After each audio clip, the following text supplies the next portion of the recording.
Por favor, abra sua Bíblia em Marcos, capítulo 8,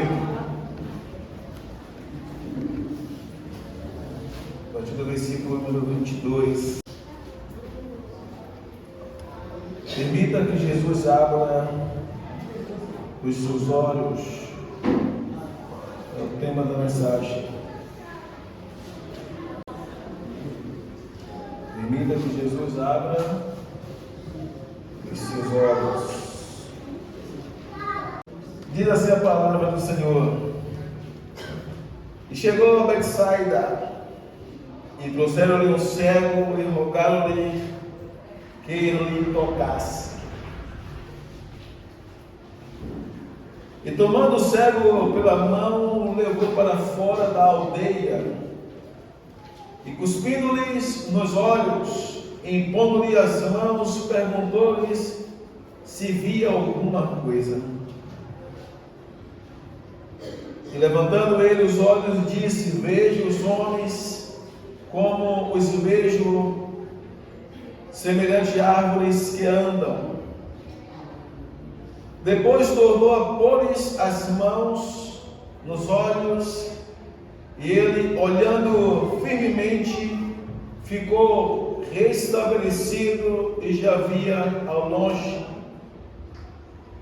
distintamente a todos, e mandou para a sua casa, dizendo: não entre em aldeias.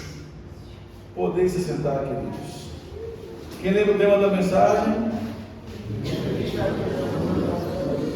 Permita que Jesus abra os seus olhos.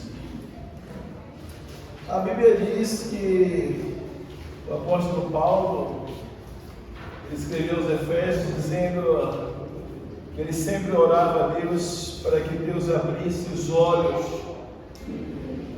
do entendimento daquele povo, para que lhe fosse revelado a palavra do Senhor. Interessante que, se Deus não revelar para nós, não abrir o nosso entendimento, não dar-nos visões a respeito da sua palavra, nós não conseguimos mudar. A palavra de Deus é algo tão profundo, tão sério, que se Deus não permitir que nós a compreendamos, nós continuaremos cegos, mesmo com os olhos físicos abertos.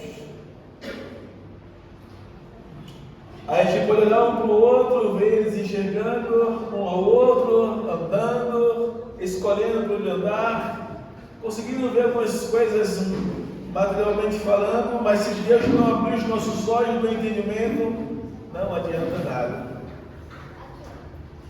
E aqui está um homem que está entendendo o texto, que ele, antes de Jesus curá-lo, para entender que ele tinha enxergado, porque nós conseguimos compreender quando a primeira pergunta dirigida a ele por Jesus, perguntando se ele estava vendo, ele disse que via os homens como se fossem árvores. Então, se ele não tivesse visto, como ele ia conseguir distinguir a aparência de árvores ou a aparência de homens? E é por isso, se baseando nisso, por ele saber distinguir entre plantas ou árvores e pessoas, as pessoas afirmam que, com certeza, antes dessa cura, ele já tinha enxergado. Por algum motivo, a Bíblia não fala, ele perdeu a visão. E se nós espiritualizar essa mensagem, quantos cristãos não estão assim? Quantos cristãos não têm esta percepção de que um dia enxergou e hoje não enxerga mais? Quantos cristãos se permitiram perder a visão espiritual e não conseguem enxergar mais? E às vezes é necessário termos um pouquinho de humildade, pelo menos um pouquinho de humildade, de buscar em Deus, implorando a Ele que Ele abra os nossos olhos para nós enxergarmos. E se Deus não abrir os nossos olhos para nós enxergarmos, ou Jesus abrir os nossos olhos para nós enxergarmos, certamente sim, perderemos. A cegueira espiritual é algo terrível, é como um veneno mortal de uma forma literal nos dias de hoje. Se nós não compreendermos ou não nos permitirmos sermos alimentados pela palavra, certamente não vai adiantarmos estarmos até mesmo dizendo que nós somos cristãos. Todo cristão depende, carece do favor divino de compreender as Escrituras e também enxergar o quanto é necessário ser alimentado por ela. Porque se nós nos alimentarmos com a palavra do Senhor, nós vamos ser meramente defuntos ambulantes, aparentemente sendo pessoas vivas, mas sem vida. Pelo menos foi uma das igrejas que Jesus dirigiu essa palavra no Apocalipse, dizendo que tem aparência de vida, dizendo ser alguma coisa, tem rico. Jesus tem aparência, mas não é. Mas vocês são miseráveis, pobres e nus. Jesus falando de uma igreja que tinha aparência de quem tinha vida, mas no fundo não tinha. E ainda disse que eles eram miseráveis, pobres e nus, dando a entender que eram pessoas cegas espiritualmente falando. E aqui está um homem onde, com certeza, como eu acabei de falar, os maiores estudiosos afirmam que ele certamente chegava antes, por algum motivo perdeu a visão e agora encontra algumas pessoas.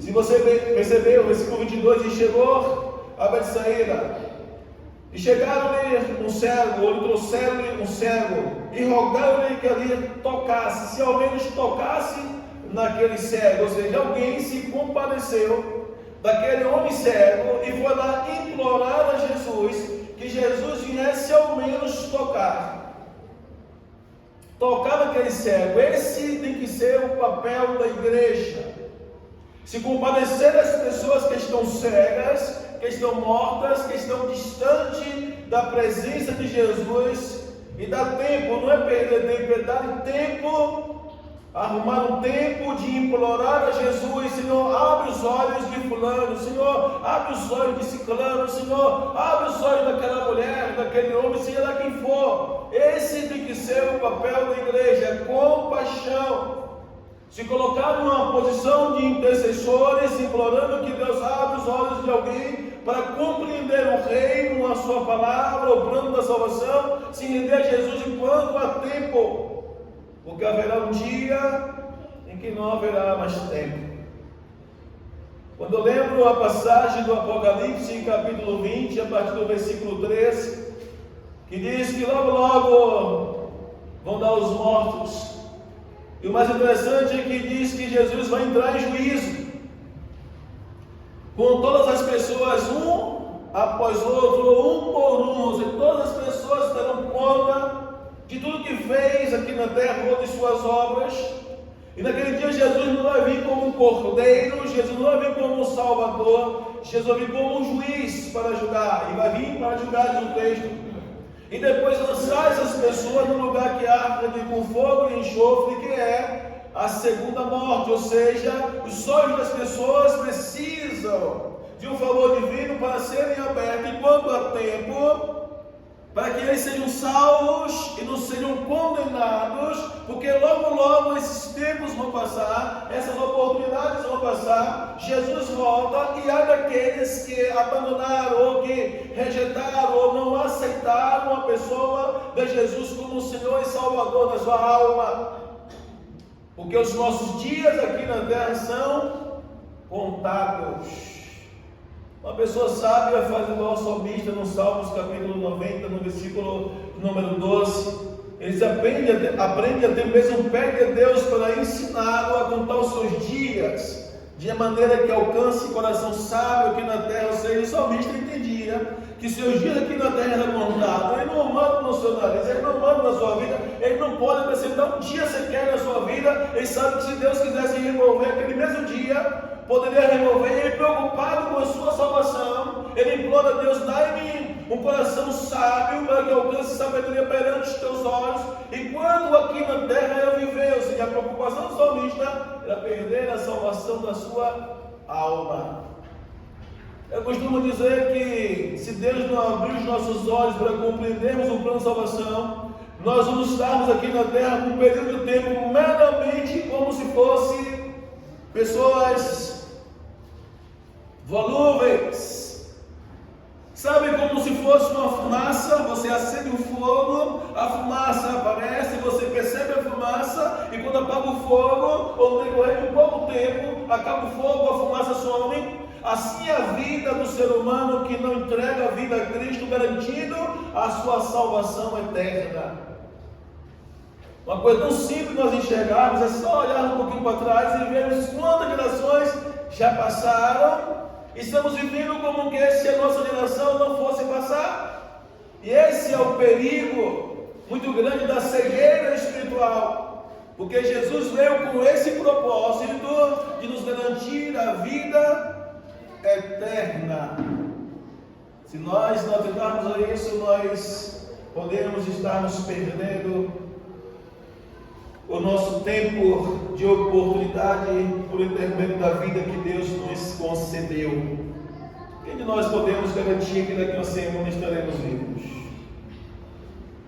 Quem de nós podemos garantir que daqui a um mês estaremos vivos? Quem de nós podemos garantir que daqui a um ano estaremos vivos? Ou se amanhã de manhã estaremos vivos? Se Deus decidir hoje nos recolher, quem de nós podemos dizer, Deus, hoje não quero não, venha outro dia? Quem de nós podemos acrescentar? Nada. Então a pessoa sábia entende que tem que ser dependente de Deus em todo o tempo, que Ele pode nos recolher a qualquer momento, e para garantir a salvação dessa alma, não rejeitar o plano salvífico por intermédio da pessoa de Jesus. Então precisamos entender que tem muita gente que não tem visão, que não tem os seus olhos espirituais abertos para compreender o plano de salvação e carece das nossas intercessões, para que nós imploremos ao Senhor, para que essas pessoas enxerguem enquanto é tempo. Às vezes eu paro para refletir, eu vejo alguns jovens que eram da minha época, que entreguei minha vida a Jesus, que morreram, se envolveram no tráfico de droga, alguns por confusões, por brigas, perderam e foram ceifadas as suas vidas. Às vezes eu paro para analisar pessoas que tiveram a oportunidade de entregar sua vida a Jesus, não se sabe se por problema, ou dificuldade, ou necessidade, de repente encontraram-se distante da presença do Senhor. Especificamente esse homem que está falando, o seu problema, a sua necessidade, a sua limitação era meramente enxergar. Que a maior necessidade do ser humano é enxergar. Uma pessoa quando perde a visão vai depender dos outros, até mesmo para andar. Mesmo tateando não vai conseguir chegar a vários lugares. Vai depender que alguém os guie pelas suas próprias mãos. E espiritualmente falando, é outras mãos que não vai ser de Deus que vai guiar as nossas vidas, que não vai estar guiando as nossas vidas. Então a necessidade muito grande nós temos a percepção, estamos sensíveis à vontade de Deus, enxergarmos a necessidade de avançarmos em seu favor e abraçarmos a nossa oportunidade enquanto há tempo. Eu fiquei observando esse texto e diz que trouxeram-lhe o cego e rogaram-lhe que ele tocasse. Alguém se compadeceu daquele cego e foi lá levando a Jesus e rogando a Jesus para que Jesus tocasse ao menos naquele cego. E o que me chama a atenção é que depois da atitude, como eu falei, esse é o papel da igreja. O papel da igreja é pregar o evangelho, é orar para as pessoas que eles pregam e tentar conduzir a congregação e pela intercessão, implorando a Jesus para que ele toque o resto que Jesus faz. A gente vê várias parábolas na sua palavra, onde Deus manda nós corrermos atrás das pessoas, encher sua casa de oração, depois que derrama a oração para quem faz a Deus. O papel da igreja é simplesmente tentar levar da congregação para Deus que vai agir. Não vai ser mais nós, mas o nosso papel tem que ser executado.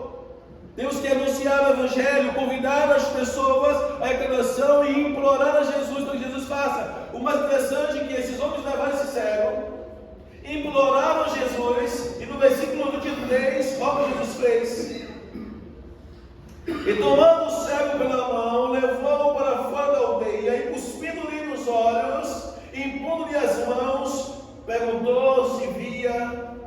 uma coisa. Depois que esses homens, ou essas pessoas, ou essa pessoa fez o seu papel de conduzir até Jesus, implorar a Jesus, Jesus pegou nas mãos daquele cego, levou para fora da aldeia, depois cuspiu nos seus olhos e perguntou se ele estava vendo alguma coisa. E ele disse: eu vejo como que os homens fossem semelhantes às árvores. Observe, o primeiro toque de Jesus foi abrir a visão, mas ainda não estava enxergando de uma forma literal. Se nós olharmos a vida espiritual, também não é diferente. Nós entregamos a vida a Jesus, mas ainda nós estamos com a visão só pela metade, ou menos da metade aberta. Muitas coisas nós não a compreendemos. Muitas coisas nós não entendemos. Se nós lutarmos contra as linhas da vida, permanecemos firmes e fiéis a Ele começa a abrir os nossos olhos, ampliando nossa visão, fazendo a gente compreender melhor e permanecer mais firme. Mas eu costumo dizer que existe um preço, o preço da determinação. É você tomar uma decisão e não voltar atrás para contar o favor divino. Aí depois que nós escutamos indo, eu lembrei de Deuteronômio, capítulo 28. Quando Deus fala assim: se hoje ouvires a minha voz e ter o cuidado de fazer ou colocar em prática tudo que eu te ordeno, serás bendito onde tu entrares, onde tu saíres. E aí Deus começa até o versículo 12, se não me faz memória, até o versículo 12, só bênçãos. Você vai ser abençoado de entrar, você sair, vai ser abençoado os frutos das tuas mãos, os teus celeiros, vai começar a abençoar de todas as formas a vida da pessoa, se obedecermos os seus mandamentos. O segredo da obediência aos princípios estabelecidos por Deus. A quebra de princípio atrai maldição, mas a obediência aos princípios atrai as bênçãos. Interessante que a Bíblia fala de uma forma clara, dizendo: eu serei inimigo dos teus inimigos se hoje você obedecer tudo que eu ordeno. Eu vou ser inimigo dos teus inimigos. Eu vou me opor aos teus inimigos se você me obedecer. Ou seja, quando nós passamos a obedecer a Deus, Deus decide ser o nosso amigo, inimigo daqueles que obedecem a sua palavra. Ou seja, se alguém obedece os princípios e põe em prática, as pessoas que não obedecem aos princípios e se levantar com aqueles que obedecem os princípios estabelecidos por Deus, Deus mesmo acaba se incumbindo em defender aqueles que obedecem os princípios.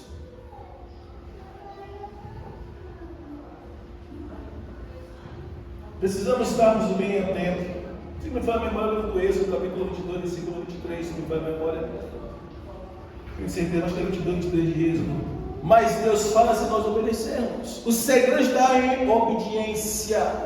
O próprio Jesus fala: se vocês me amarem, guardarão a minha palavra, e eu amarei vocês e me manifestarei a Ele. João capítulo 14, versículo 21. E o versículo 23 também fala assim: se vocês me amarem, vocês vão guardar minhas palavras. Esse guardar a palavra dá um sentido de praticá-la, obedecê-la, se submeter a esses princípios estabelecidos. E meu Pai amará vocês, e viremos para vocês, ou para você, e faremos uma morada em você. Aqui está o segredo. Mas há uma necessidade muito grande de que nós alcancemos o favor divino para que os nossos olhos sejam abertos. Se Deus não abrir os nossos olhos para compreendermos o reino, a salvação, nós vamos estar aqui meramente vegetando e depois sermos lançados no inferno, simplesmente por nós não termos se submetido aos princípios da sua palavra. Hoje nós estamos vendo muitas pessoas pregando o evangelho light, onde está mais preocupado em não ofender e ferir. Esse tem sido o entendimento de muitos, a ponto de querer amenizar, até mesmo afirmar, dizendo que Jesus não pregou o inferno, que Jesus não vai lançar ninguém no inferno, que Jesus nunca pregou condenação para ninguém, ficou coitado. E às vezes diz: meu Deus, onde esse homem tirou isso? Eu vi um homem falando isso, ele santo, que ele tirou isso. ainda se expondo nas redes sociais como se Deus não tivesse pregado. Eu acabei de citar aqui agora no Apocalipse capítulo 20, versículo 15. Vai ser lançado lá. Mateus capítulo 25, versículo 41, diz que o próprio Jesus foi lançado lá. Imagine só, se me faz a memória, João capítulo 5, versículo 44, Jesus disse para as pessoas que se rebelavam contra a palavra de Deus, que não queriam obedecer a Deus, e começou a ferir, a ofender Jesus, dizendo: vocês são filhos do diabo. E querem satisfazer a vontade do Pai de vocês, que ele é homicida, mentiroso desde o princípio, nunca se firmou. Na verdade, o próprio Jesus, dizendo que Jesus nunca falou de diabo, na Bíblia é de misericórdia. Ele não só falou do diabo, também chamou alguns seres humanos, e mais semelhantes de Deus, e filhos dele. É interessante isso. Mas para que os nossos olhos sejam abertos, precisamos termos humildade. Jesus só pode abrir os olhos daqueles que se permite a reconhecer que depende dele. Há um texto em Lucas capítulo 10, a partir do versículo 16, 17, depois que ele manda os 70 discípulos pregar o evangelho em vários lugares, diz que em algum momento os discípulos voltaram felizes, alegres, dizendo: Senhor, até os espíritos malignos submete a nós em teu nome. Jesus lá para eles e fala assim: olha, eu vi a Satanás como um raio cair do céu, não vos alegrei porque os espíritos de irmãos submetem a vocês. Antes alegrai-vos pelo vosso nome está escrito nos céus. Mas quando os discípulos se retiraram do pé de Jesus, disse que ele alegrou-se no seu espírito, ou seja, no seu íntimo, e agradeceu a Deus, no graças te dou, ó Pai, por ter revelado estas coisas aos pequeninos. Em outras palavras, o Senhor está usando de misericórdia para com aqueles que estão se submetendo à tua palavra, que estão buscando dependência do Senhor, que estão obedecendo os princípios pregados, ensinados. Então eu te louvo por estar abrindo a visão desses para te conhecer, para se submeter à tua vontade, para estar envolvido no teu reino. Jesus estava feliz porque a visão daqueles discípulos estava sendo aberta e colocando ele sendo introduzido no reino, porque Deus estava abrindo a visão deles. Jesus os repreendeu para não se exaltar, para proteger os seus corações, mas ao mesmo tempo no seu íntimo com Deus, sozinho com Deus, ele falou somente com o Pai, na ausência dos discípulos, dando graças, te dou, ó Pai. Porque revelaste estas coisas aos pequeninos. Por que ele usa essa expressão? Os discípulos estavam submetendo. Observe que parece algo assustador. Mas Jesus, após sua ressurreição, ele não se apresentou a pessoas ímpias. Após sua ressurreição, ele não se apresentou às pessoas que não eram testemunhas. Ele não se apresentou a pessoas que não eram seus próprios discípulos. Você entender que Jesus, Deus, ele resiste aos soberbos e dá graça aos humildes. Eu tenho que me permitir que Deus abra os meus olhos com humildade, reconhecendo a minha dependência. Enquanto eu disser, se Deus falar comigo, eu vou. Se Deus fizer isso na minha vida, eu vou. Deus não faz isso. Ele não é contra a sua palavra, mas se alguém se humilha, Deus, se tu existe mesmo, por favor, Senhor, se revela para mim. Eu careço de ter um encontro contigo. Eu quero que o Senhor se revele para mim. Eu quero ser salvo. Eu não quero ser enganado comigo mesmo, ou comigo com ninguém. Por favor, se revela, Senhor, para mim. Quando alguém é humilde e se humilha em sua presença, em Deus abre a visão. Em 1 Coríntios capítulo 15, nos primeiros versículos 2, 3, 4, Paulo vai dizer que Jesus, após sua ressurreição, apareceu primeiro aos 12. É depois da cita, depois da Cefas, que Pedro, depois a mais de 500 irmãos, não falou 500 ímpios. E por último, a mim como abortivo, ou seja, Jesus apareceu a testemunhas oculares. Em Atos dos Apóstolos, no capítulo 1, a partir do versículo 3, a Bíblia dos discípulos perguntou para Jesus: quando é que o Senhor vai restaurar o reino de Israel? Jesus falou: não vos compete saber os tempos e estações que o Pai estabeleceu.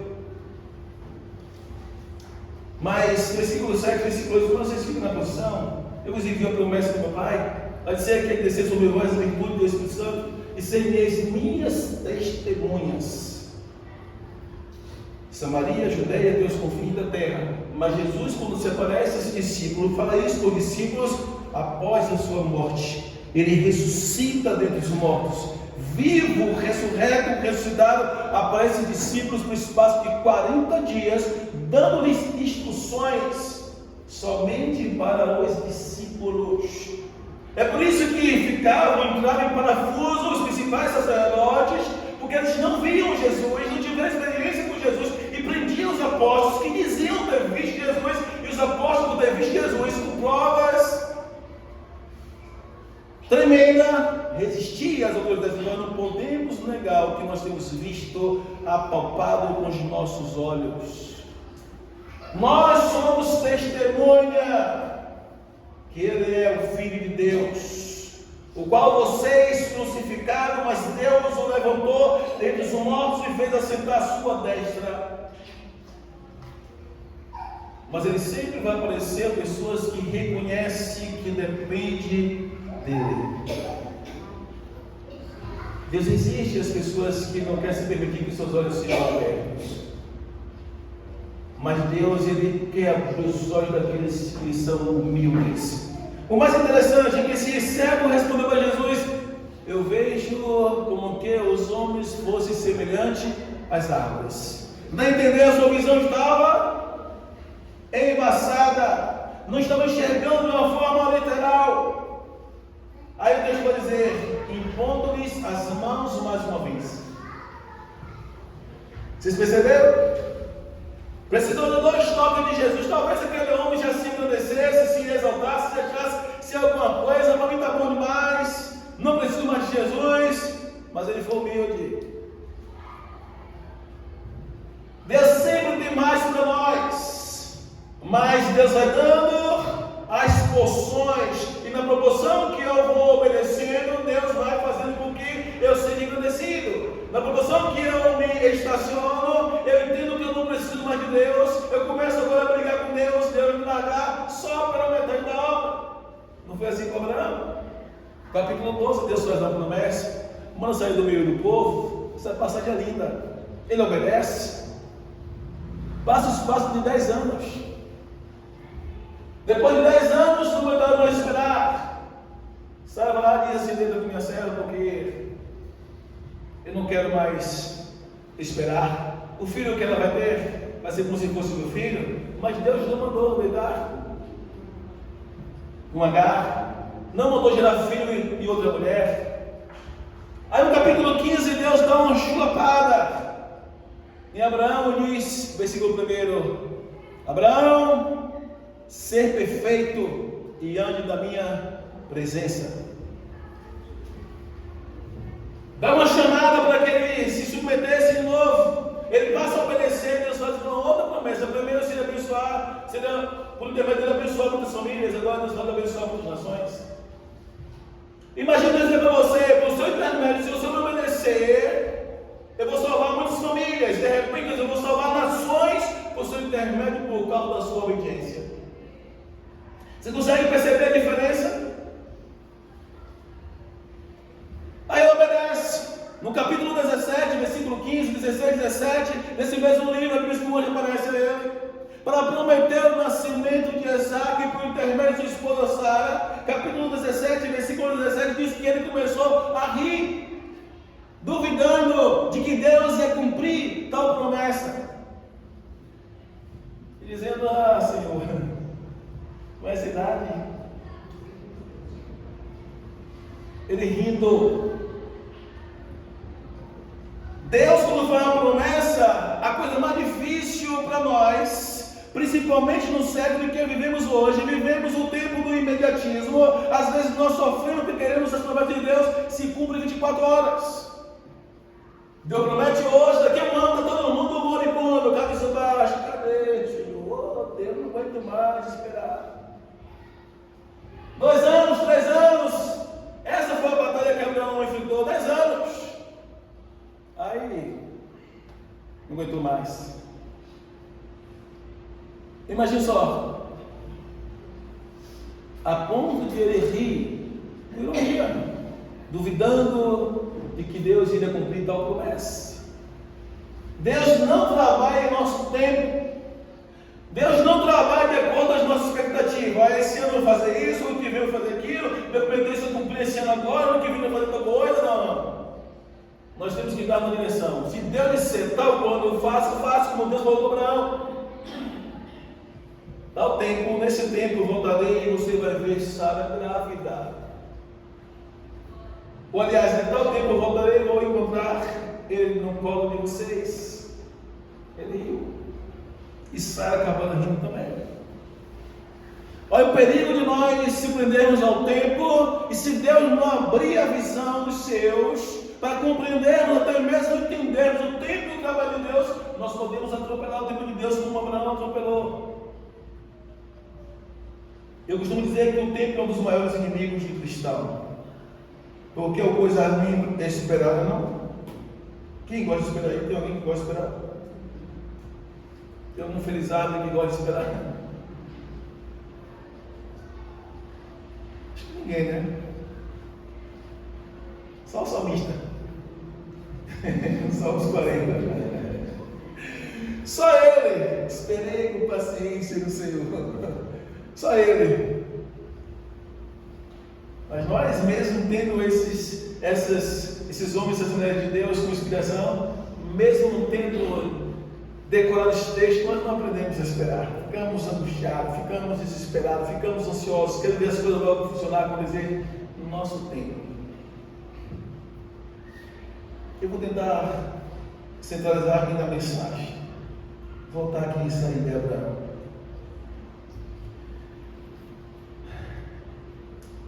Versículo 23. E tomando pela mão, levou para fora da aldeia, cuspindo-se nos olhos, impondo-lhe as mãos, perguntou se viu alguma coisa.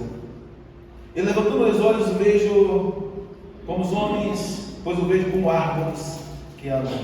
Depois tornou a pôr-lhe as mãos nos olhos, e ele, olhando firmemente, ficou restabelecido e já via ao longe e distintamente a todas as pessoas, de uma forma clara. Jesus tocou, ele se permaneceu no centro da vontade de Deus. Jesus toca a segunda vez e a sua visão ela é ampliada literalmente. Quantas pessoas a gente vê, né? Ainda hoje pela manhã eu falei sobre isso na escola dominical. Um cidadão 6 meses. 6 meses que entregou a vida a Jesus, Deus o batizou com o Espírito Santo, falou do seu chamado, 6 meses congregando, e Deus deu dons ao homem. E logo em seguida veio uma tribulação terrível, e houve separação conjugal, e ele desistiu de Jesus.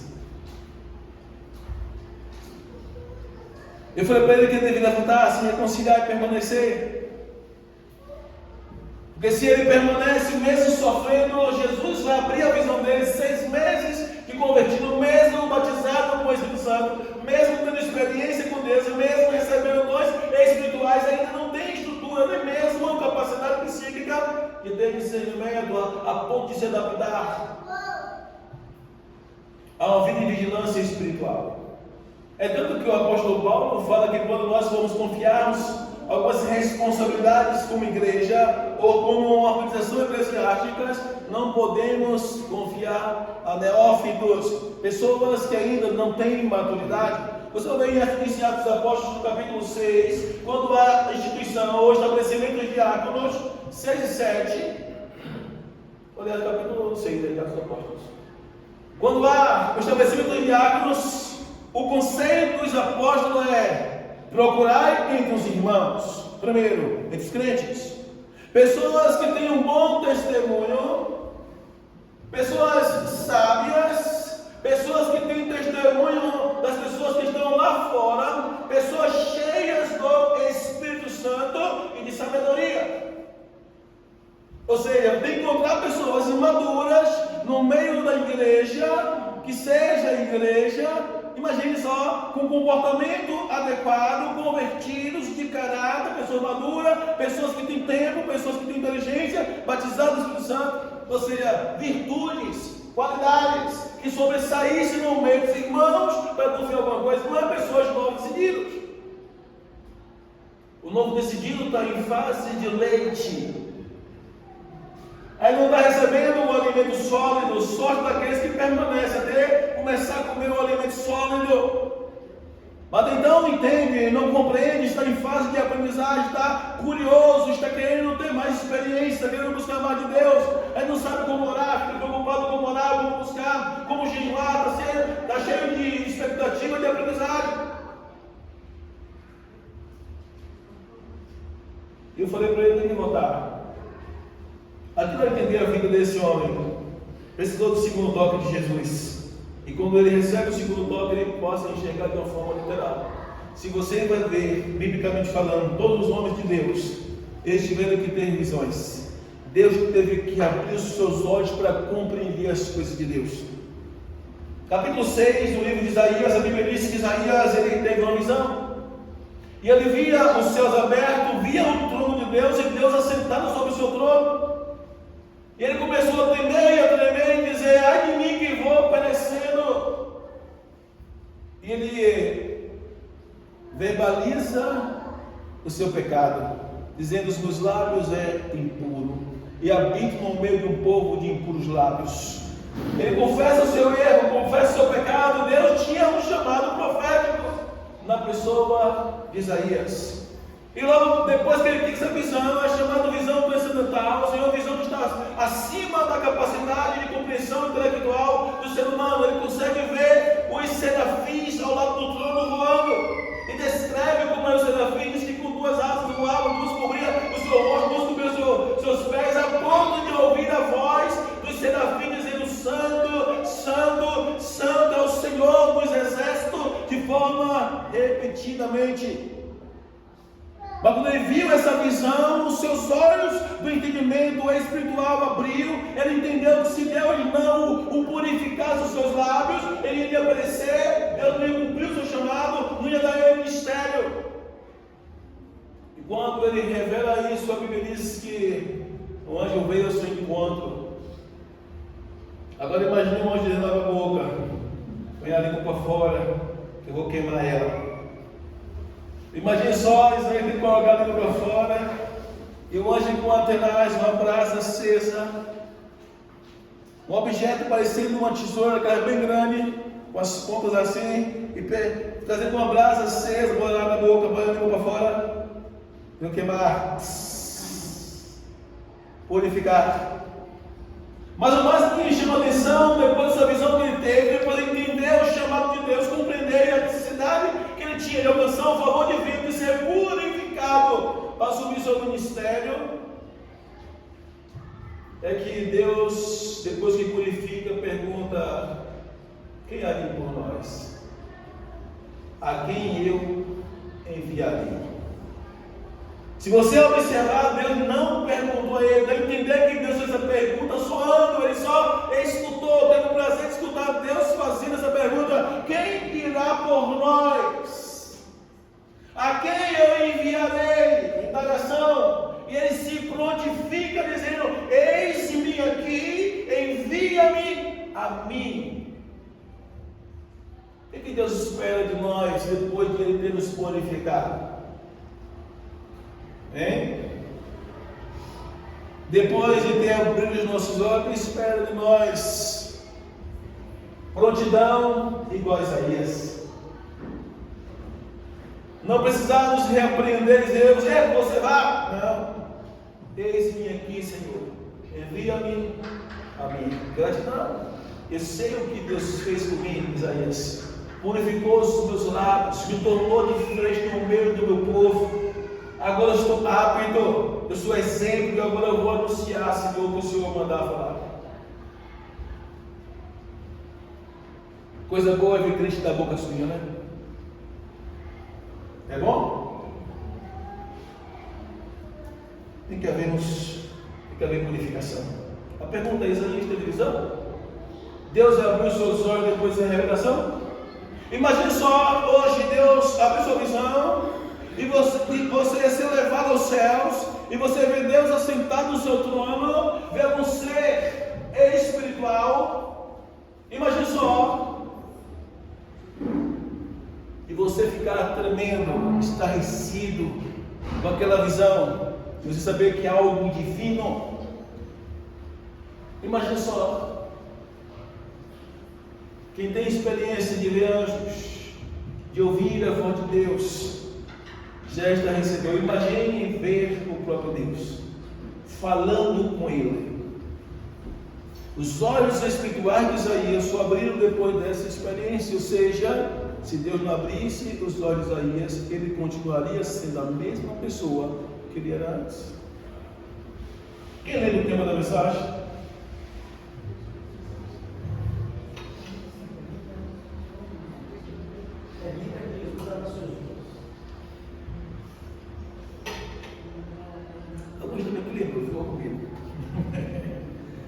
Permita que Jesus abra os seus olhos.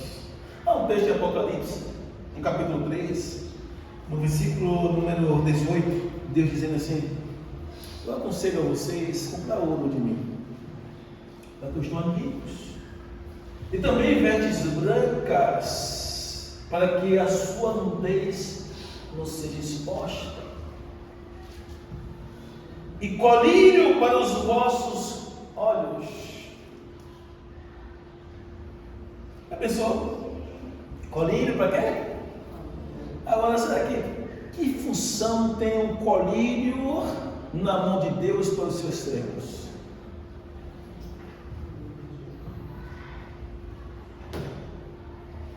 Deus dizendo que precisamos ser ricos diante dele, precisamos ser puros diante deles, e que ter os olhos abertos e bem protegido diante dele. Se Deus não abrir nossa visão para compreendermos, ninguém muda. Interessante que hoje de manhã, falando sobre comunicar, eu esqueci.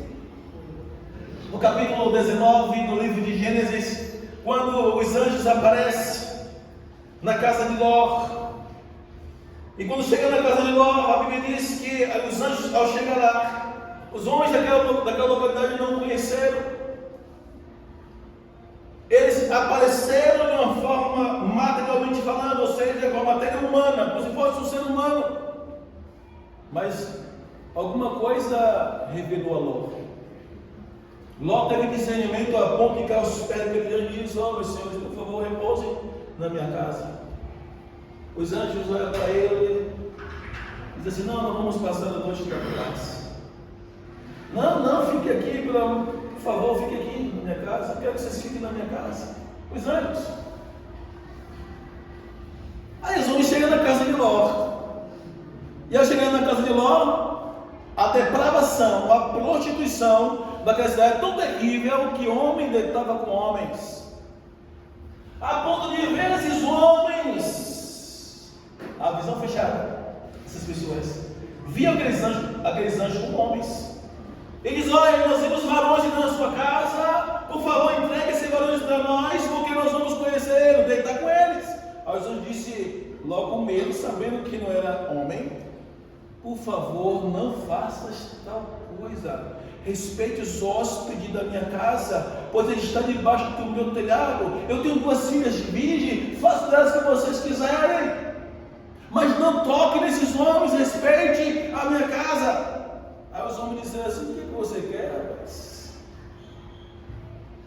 Ele disse que quando foram meter as mãos sobre a vida de Ló, os anjos puxaram Ló para dentro de casa, fecharam a porta e feriram todos os homens, até as crianças da cidade com cegueira, ficaram a noite toda sem conseguir enxergar a porta da casa de Ló.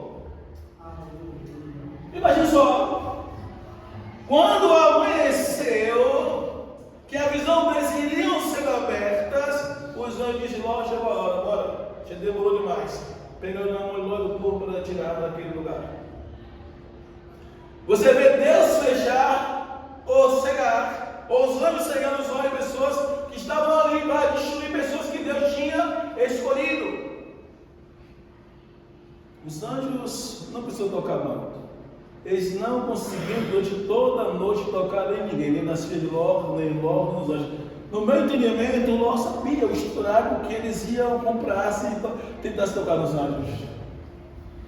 Por isso ofereceu as coisas para as filhas. Mas eu quero que vocês prestem atenção aqui. Deus tem o poder de cegar e também abrir os olhos dos seus. E Deus só vai abrir os olhos dos seus. Você vê que os discípulos perguntam a Jesus na parábola do semeador: por que o Senhor fala conosco de uma forma aberta e os demais não? Jesus responde: é porque a vós é dado os mistérios do reino. Ou seja, os segredos do reino, Deus revelou ou quer revelar somente a vocês. Eles ouvindo não veem, ouvindo não entendem, e veem e não enxergam a mensagem. Vocês vão continuar cego mesmo, surdo mesmo ouvindo e cego mesmo vendo, porque Deus só revela a quem Ele quer os seus desígnios.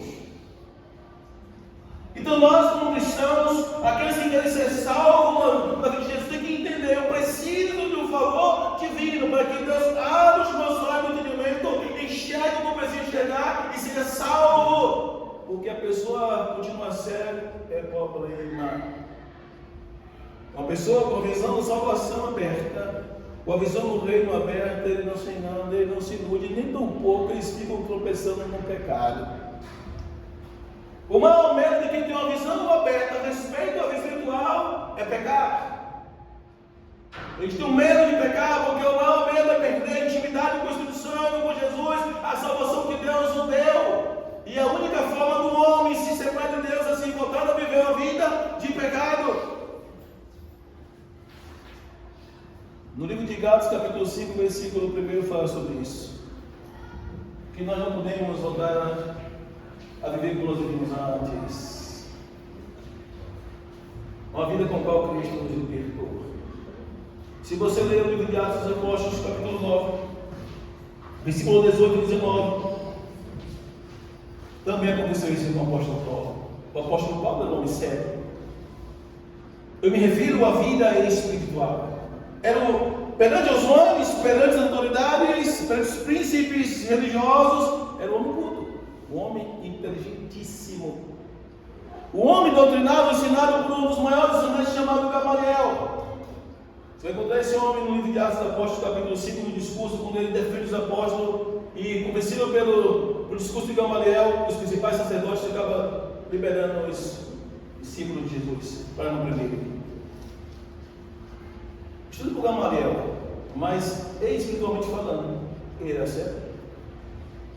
A Bíblia diz que Jesus vem ao seu encontro, grave uma coisa, após sua ressurreição, aparece a Paulo. Paulo veio tipo um resplendor semelhante ao sol, diz ele, e ele fica cego. Ele é necessário ser levado por outros homens, pegando nos seus braços para ir para a rua que Jesus tinha designado. Mas mesmo sendo designado por Jesus, eu fico maravilhado, como nunca acabei de afirmar, de que Deus ele se soberbo da graça aos humildes. Eu costumo dizer que foi um dos convertimentos mais rápidos na Bíblia, que depois que ele vai para onde Jesus manda, olha, Jesus ordena: vá para tal lugar assim. A casa de um dos 5 Judas na Bíblia, vai para a casa de Judas, numa rua chamada Igreja que está deserta, e lá eu vou te ordenar o que deve fazer. E quando chega na casa desse um dos 5 Judas da Bíblia, ele fica 3 dias sem comer, sem beber e orando. Vocês perceberam? Por que é que Jesus foi lá mandar o seu discípulo chamado Ananias e pôr as mãos sobre ele para que ele voltasse a ver? Os olhos espirituais de Paulo fechados. Ele não sabia que era Jesus, não sabia o poder que Jesus tinha. E de repente agora Ananias vai lá, a rua chamada direita que está deserta, procure na casa de um homem chamado por Judas. Lá você vai encontrar um homem chamado Saulo de Tarso. Você vai orar por ele, para que ele torne a ver e seja cheio do Espírito Santo. Ananias disse: Senhor, eu tenho ouvido que esse homem tem feito com os teus, tá? Porque agora é um vaso escolhido para mim. obediência e temor a Jesus, ele vai lá procurar o homem chamado Saulo de Tarso. E quando chega lá, bate na porta, diz: irmão Saulo, o Senhor Jesus, que te apareceu no caminho, enviou-me. E é mais interessante que aquele cego da visão, Paulo já tinha visto, analisa a visão, o Senhor já mostrou-me você chegando aqui. É interessante. Quando ele entra e põe as mãos sobre Saulo, a Bíblia diz que caíram como o que? Escama de seus olhos. Ele voltou a ver e foi cheio do Espírito Santo. Vocês perceberam? Caíram como o quê? Escama dos seus olhos. E no versículo 19, nesse mesmo capítulo, se não me falha a memória, diz que Paulo logo começou a anunciar que Jesus Cristo era o Filho de Deus. Para quem não acreditava, para quem perseguia, para quem prendia e seguia essa pessoa de Jesus, e agora está afirmando que Jesus é o Cristo, é o ungido, é o prometido, é o Filho do Deus Altíssimo.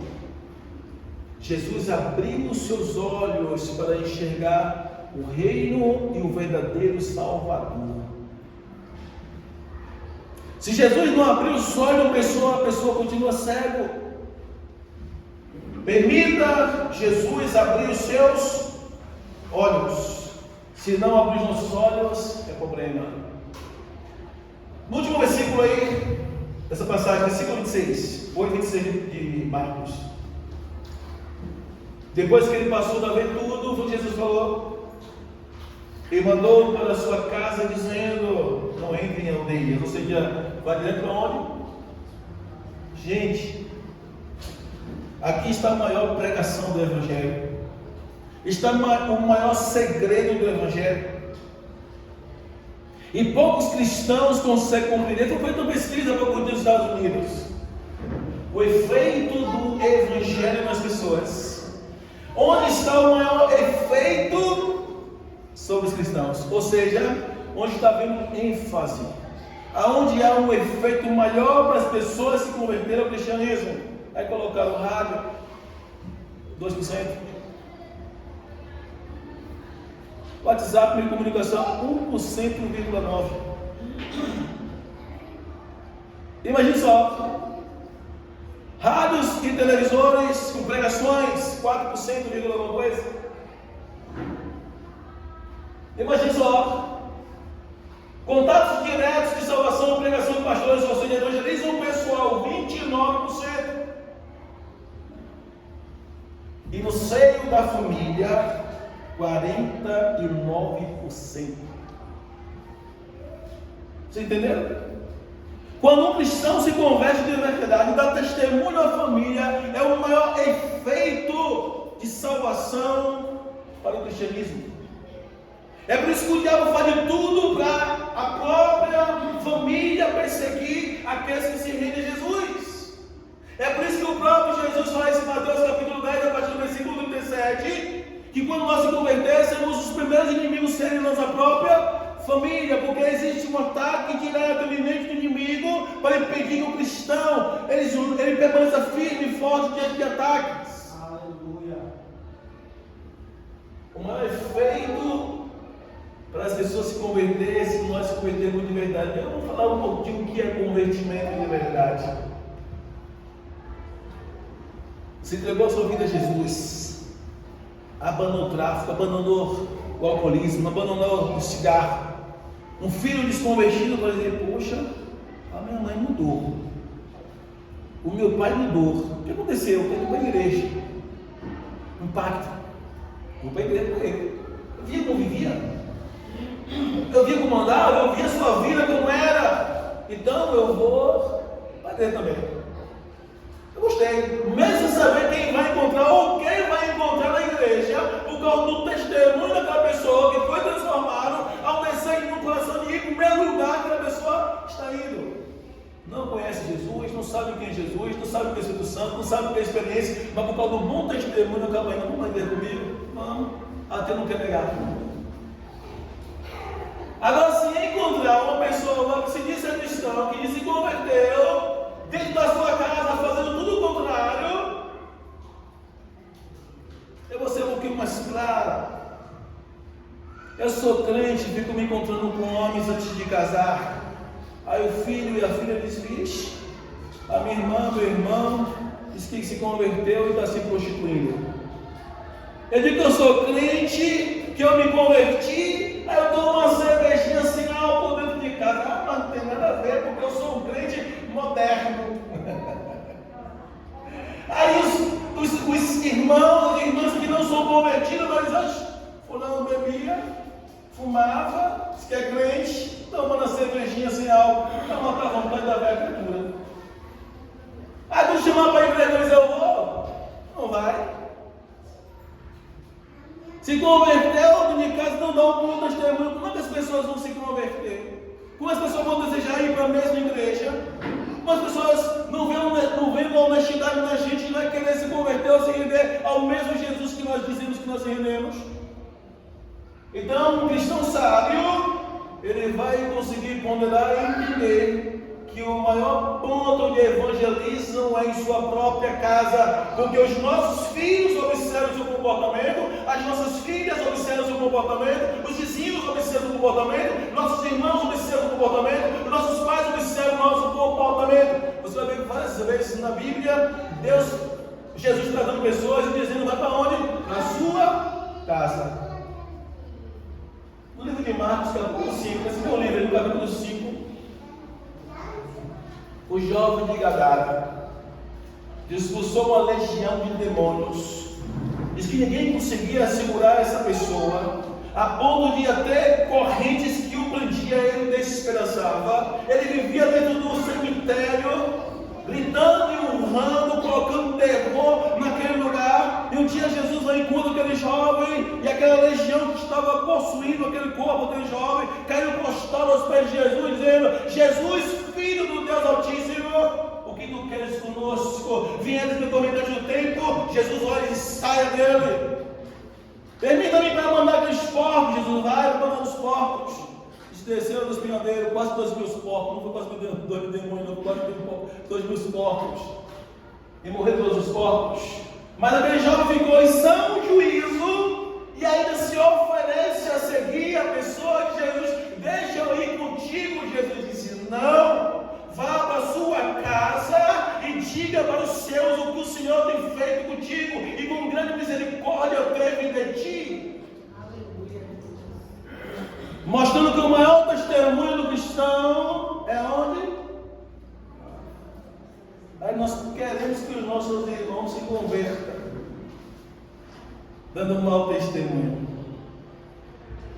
É triste, dando testemunho, não testemunho.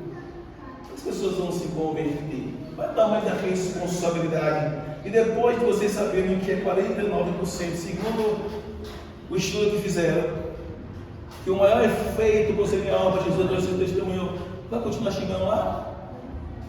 Vai continuar bebendo escondido? Vai continuar jogando uma rifinha? Vai continuar jogando um joguinho de bicho? Porque tem um bocado de bicheiro, né? Dentro das igrejas. E gosta de um joguinho de bicho, gosta de uma mega cena, vivendo pela sorte, não pela fé. O cristão não tem que viver pela sorte. Aí os irmãos se convertiram, quem não se converteu, dizer: vixe, jogando na mega cena? Vixe, isso é coisa de crente? Eu me ligo para a igreja. Estou servindo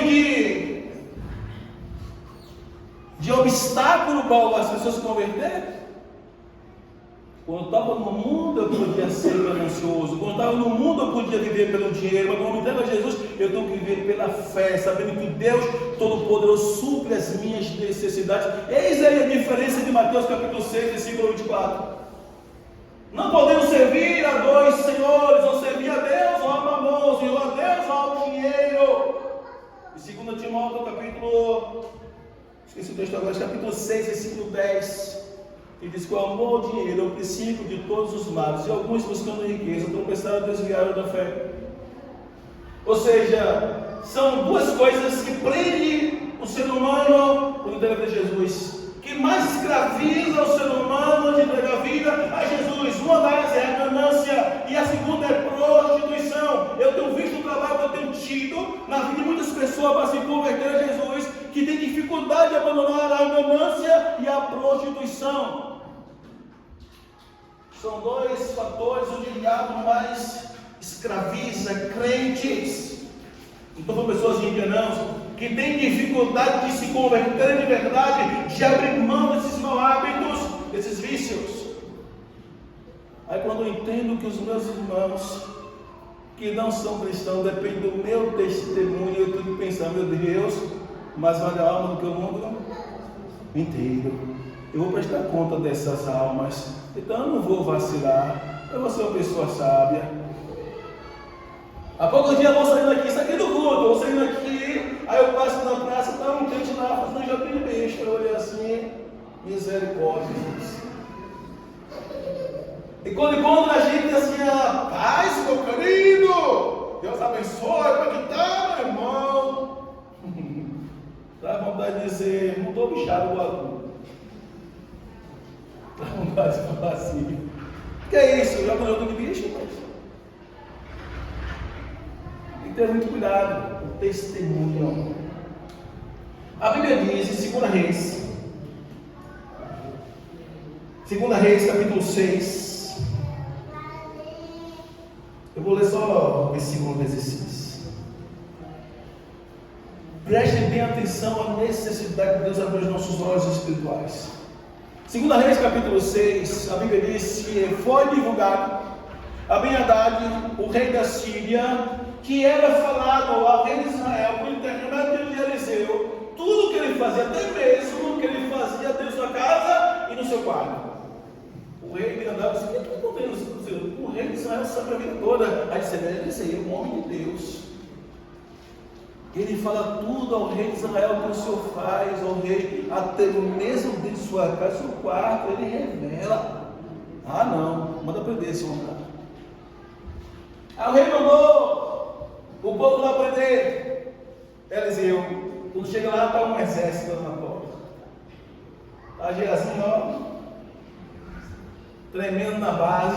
Olha, meu senhor, o que nós vamos fazer? O que? Ele disse: calma, rapaz, se aquiete, rapaz. O maior exército está conosco, tem que estar com eles. Aí disse: ó, Senhor, por favor, abre a visão do moço. E assim veio um exército celestial, com cavalos e carroças de fogo.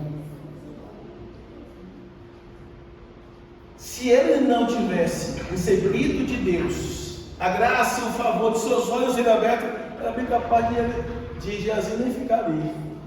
Pera porque eu te quero. Olha o perigo de diante de pressão, de problemas, de situações que nós passamos e não temos noção de quem está conosco. A Bíblia diz, no Salmo 34, versículo 7, que os anjos do Senhor acampam ao redor daqueles que eu tenho, os guarda e o livra. Salmo 91, versículo 11, a Bíblia diz que Deus dará honra aos seus anjos para nos guardar e nos livrar de todo mal e para que nós não tropecemos em pedra. Hebreus capítulo 11, não me faz memória, versículo 14, a Bíblia diz que os anjos do Senhor são espíritos ministradores em favor daqueles que amam herdar a vida eterna. Ou seja, nós somos guardados por ordem de Deus. Os anjos têm que nos guardar. Os anjos estão ao nosso redor.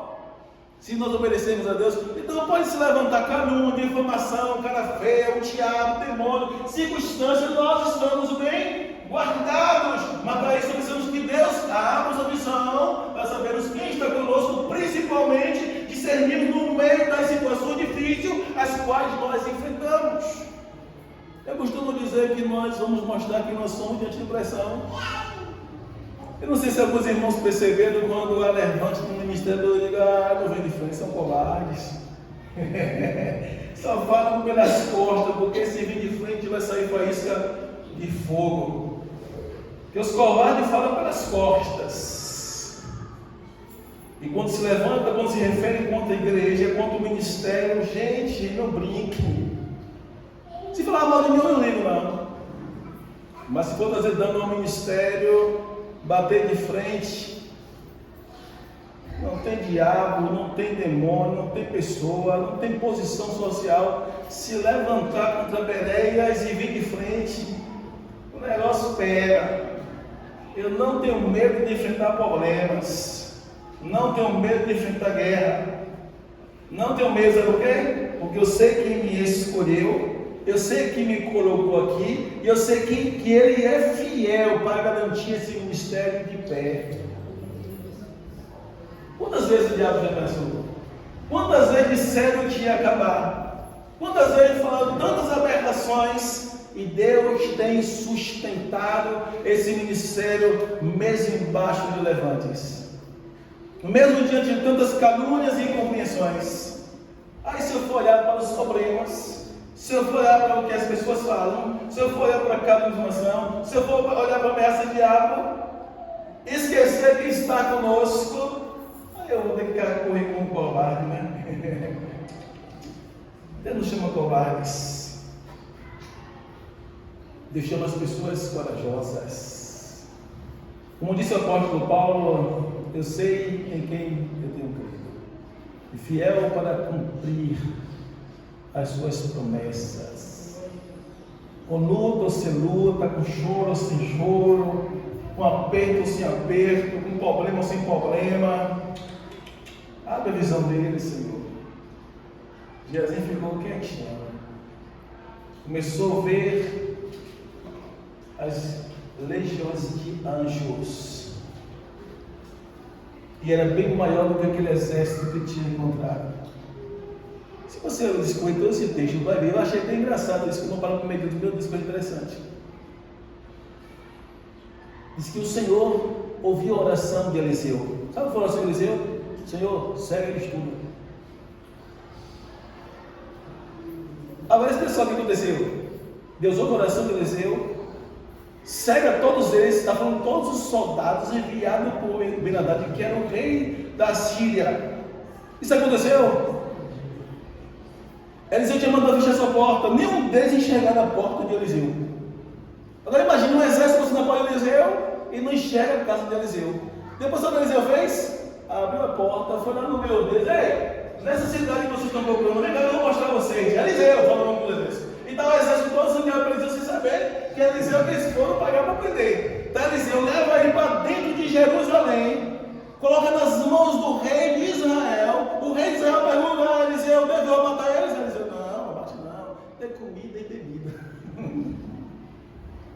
Vai entender isso? E diz que o rei de Israel deu comida e bebida. Eles ficaram à vontade lá dentro e depois deixaram de perseguir o povo de Israel.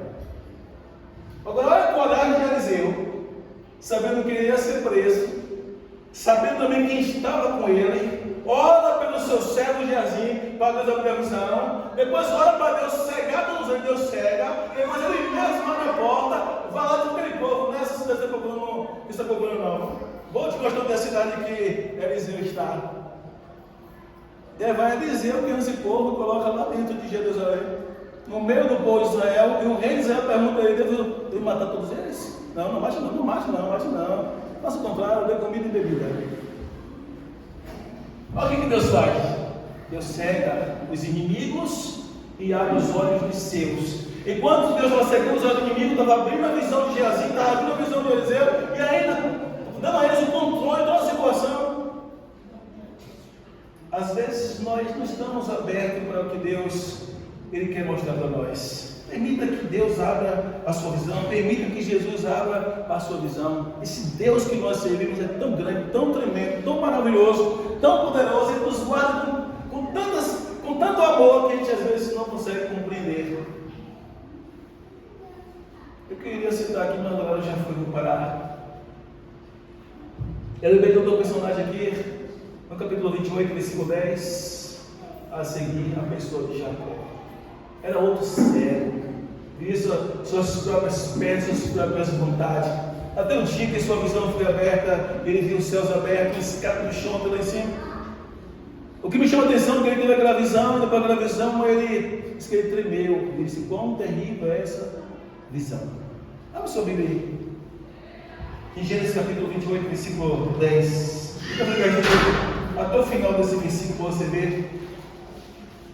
Gênesis capítulo 28, versículo 10. E nós vamos encerrar a mensagem aqui. Qual é o tema da mensagem?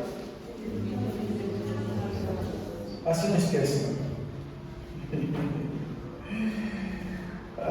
de Jesus.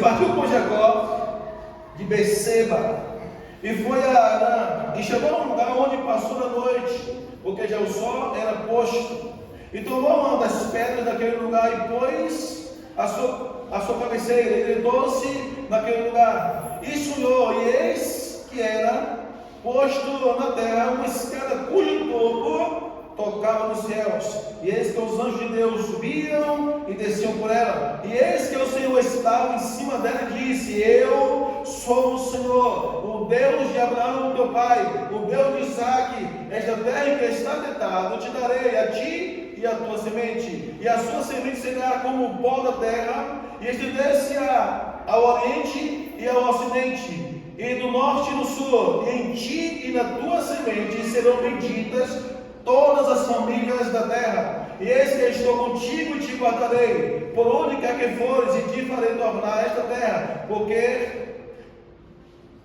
te não deixarei até que te haja feito o que eu tenho dito. Acordando, pois, Jacó do seu sonho, disse: Na verdade, o Senhor está neste lugar, e eu não sabia, e temeu, e disse: Quão terrível é este lugar! Este não é um lugar senão a casa de Deus, e esta é a porta dos céus. Versículo 18. Então levantou-se Jacó pela manhã, de madrugada, e tomou a pedra que ele tinha posto por sua cabeceira, e pôs sobre a coluna, derramou azeite em cima dela, e chamou o nome daquele lugar Betel. O nome, porém, daquela cidade dantes era Luz. E Jacó fez um voto dizendo: Se Deus for comigo e me guardar nesta viagem que faço, e me der pão para comer e veste para vestir, eu, em paz, tornando a casa de meu pai, o Senhor será o meu Deus. E esta pedra que eu tenho posto por coluna será a casa de Deus. E de tudo quanto der, certamente te darei o dízimo. A visão de Jacó só abriu depois que Deus deu a eles a visão. Os seus olhos, até então, se você estudar como de Jacó, antes dessa visão, era uma. E depois da visão, agora a sua visão é ampliada, ele consegue enxergar a conduta que tem que ser adotada, ele adota a conduta para ser fiel a Deus em todos os seus comportamentos, em todas as suas decisões, em todas as suas atitudes, e Deus começa a abençoar de forma extraordinária. A necessidade de Deus de abrir os nossos olhos é tão grande, porque se nós vacilarmos, perderemos a nossa salvação. Olha quantos personagens eu citei aqui, de que Deus fechara e de que Deus abrira os olhos. Conosco não é diferente. Se Deus não mostrar a nós tudo o que está por trás desse mundo que nós estamos enxergando, podemos correr o risco de estar perdidos. Lembre-se disso, foi necessário ter humildade e implorar a Deus a sua misericórdia, o seu favor, para que Ele possa ter misericórdia de mim. Se Deus não abrir os nossos olhos, não adianta nada. Vamos ficar alguns dias aqui na terra, depois seremos lançados no inferno, junto com aqueles que serão condenados. Já pensou? É por isso que a Bíblia diz que a glória de Deus, nós sermos salvos pela loucura da pregação. Tem quantas pessoas com a visão fechada se ofendem com as mensagens duras, aqueles que têm uma visão mais ampla e quer ser salvo, receber no céu, mas Deus bate mesmo, pode arrancar o meu couro, eu preciso me consertar para ir para a glória. Uma pessoa que tem uma visão ampliada, que quer se ver ou se ver no céu, ele vai ter uma preocupação de ser regenerado, de ser permitido, de ser transformado, de ser lapidado, de ser moldado pela sua palavra, para que naquele grande dia não seja pego desapercebido e lançado no inferno. Mensagem que nós não estamos vendo no dia de hoje: arrependimento. Na doutrina da teologia chama de amartiologia, que é a doutrina do pecado. A única coisa que pode afastar o homem de Deus, mas há uma necessidade muito grande de que Deus possa abrir os nossos olhos. E quando eu falo dos nossos olhos, eu não estou falando dos olhos físicos, eu estou falando dos olhos do entendimento, dos olhos espirituais, para nos enxergarmos a condição que estamos, a posição que estamos e a qual nós podemos ou temos que alcançar. senão nós podemos estar perdendo tempo. Façamos igual a esse homem. Se humilhemos diante desses homens, se humilhemos de Deus, imploremos a Deus que Deus abra nossos olhos, porque tem muitas coisas para Deus revelar para nós. Jeremias 33:3 nos fala sobre isso. Clamas a mim, e responder-te-ei, e anunciar-te-ei coisas grandes e firmes que ainda não sabes. Provérbios capítulo 1, versículo 23, a Bíblia diz: convertei-vos a minha repreensão, e eis que derramarei sobre vós do meu espírito de uma forma abundante, vos sabeis, e vos farei saber as minhas palavras. Deus quer que nossos olhos sejam ampliados, nossa visão seja mais ainda ampliada. E se nós alcançarmos esse favor divino, nós vamos melhorar o nosso comportamento de Deus. Nós vamos ser usados por Deus de forma extraordinária. Para a conclusão dessa mensagem, há uma advertência para nós: santidade, santidade, santidade. Abandone o pecado, lute contra o pecado. Tudo aquilo que você sabe que você vai agradar a Deus, lute para abandonar. É a única forma de nós permanecermos firmes e alcançarmos o favor divino, de Ele abrir os nossos olhos para compreendermos e enxergarmos o que devemos seguir. Pelo contrário, não adianta. Se não andarmos em santidade, se separarmos do mundo para Deus, nós vamos estar perdendo tempo. Hoje, encerrando a mensagem, quero convidar vocês a se colocar de pé para nós orarmos. Quero também agradecer as pessoas que nos visitam, que Deus possa continuar nos abençoando. Volte para as igrejas, as portas estão abertas, né? Se coloque de pé para nós orarmos ao Senhor.